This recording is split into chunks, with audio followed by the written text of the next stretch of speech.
Now, let's turn our attention from one person who was certainly not politically correct, Tommy Radonicus, to some research into the whole area of political correctness. I'm joined by Dr. Dorian von Freyhold, Managing Partner at True North Strategy. Thanks very much for your time. You've done some analysis and survey on this issue of political correctness. Talk us through it. What have you found?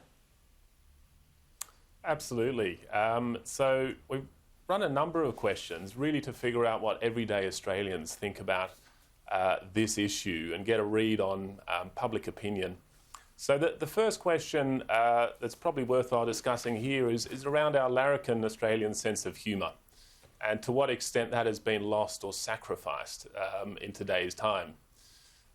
What we found there was that a vast majority of Australians, about 70%, agreed that it has been lost and that's a tragedy.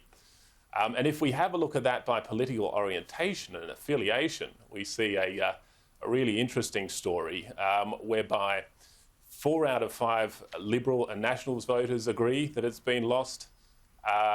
3 out of 5 Labor voters also agree. You know, that's a high number, 62% to be exact. And then finally, even amongst Greens voters, 2 out of 5, so 40% agree it's been lost.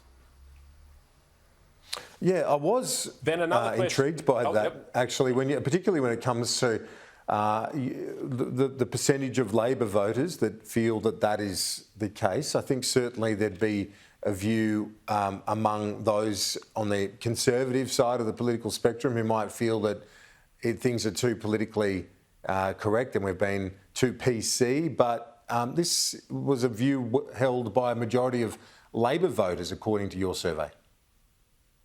Yes, Labor voters. So as to the question of whether it's gone too far, again, as we saw, the pattern suggests that Liberal and Labor voters both score very highly, up in the 80 to 70% mark of agreeing to that. But on that very question of has it gone too far, Greens voters provided an answer of more than 50% agreeing on that very point. So even amongst those who you may associate with thrust for political correctness and identity politics, see the risk of really pushing this one a little too far. And is it your sense that some of the discourse around this issue, both for and against, is within a narrow frame that for most people they couldn't care less? I'd certainly agree with that. And then if we have a look at what this means for politicians as well as the business world, I think that we can pretty safely say that they can push back a lot harder with the reassurance that the weight of public opinion is behind them.